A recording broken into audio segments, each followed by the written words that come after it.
Charles Red Barrett was my father, foremost, and he was also a professional baseball player. Played in the major leagues for 11 years and 20-some years professionally. Red, and we can call him Red, that's what most people did. He was very gregarious, had a great personality, quite an athlete. He was an athlete in high school. He was signed by the Cincinnati team, I believe, and went to Ponca City, Oklahoma, and had really quite an extraordinary career in the minor leagues. And he had a heck of a career in the major leagues with 11 years playing with the Cincinnati Reds, St. Louis Cardinals, and the Boston Braves. In 1945 with the Cardinals, he was in the World Series. And in 1948 with the Boston Braves, he was in the World Series. I think his finished final record was 69 wins, 69 losses.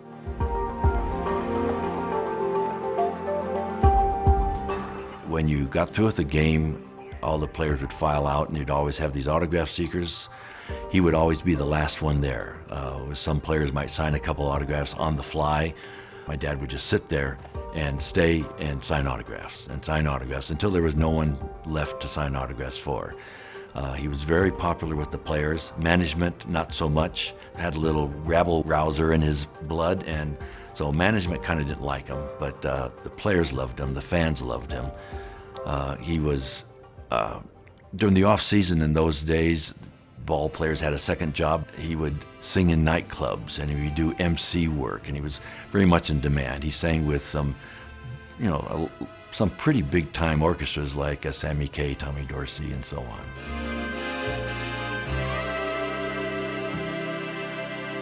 Red was married my mom. Her name was Margaret Knutson, and they had two children, myself and my sister named Kathy. As he was going through the major leagues, I was young, but I had a great life traveling with him. I used to travel with him, had my own uniform. I'd sit in the dugout with these ball players, being so fortunate and so lucky as a kid. The importance of them was not real clear. I was just out there in the major leagues at all these big ballparks. But later on, of course, I realized who I was actually playing ball with.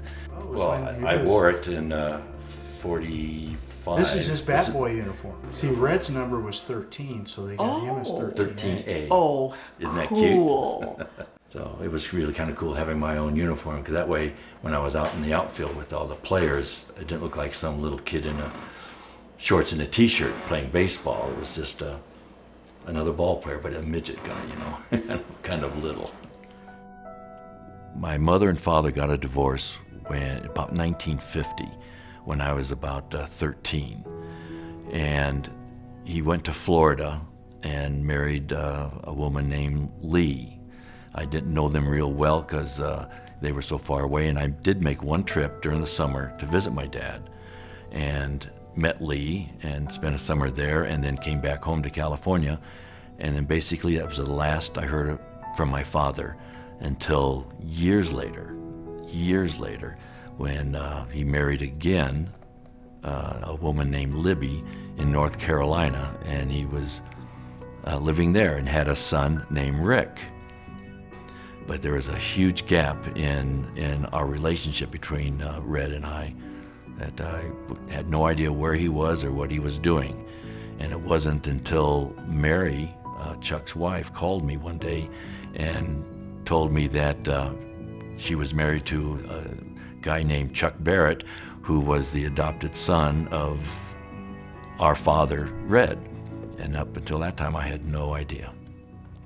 But when Libby called me to let me know that he was married and had a son named Rick, I said, I keep finding different relatives scattered all over the place.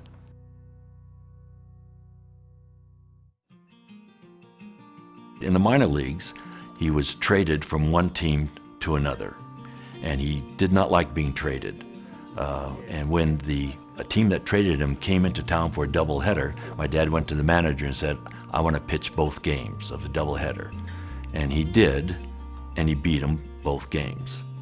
Now, that would never happen in this day and age, but he wasn't a big fastball thrower, he wasn't a big strikeout pitcher, but he was a control pitcher and moved his pitches around, and he beat them both games, and he loved that. He was kind of that kind of a guy. He has a record right now in the major leagues that is probably will never be broken. And when you do the math with 27 outs, 2 pitches per batter, plus a little bit thrown in, the game itself, I think, lasted about 1 hour, which is unheard of in Major League Baseball nowadays.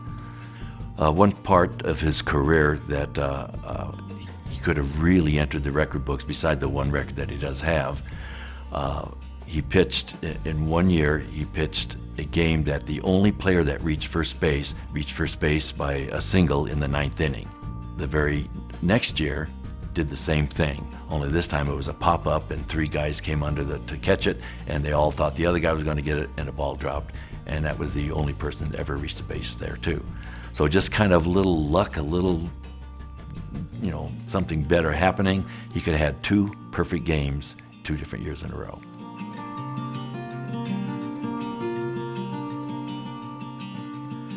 But he also used to tell me stories, and these are stories that are passed around from player to player because they're good stories. Ted Williams was up at bat, and some young pitcher was facing him, and he threw a ball in, and the umpire called it a ball. And you could tell that the pitcher thought it was a strike.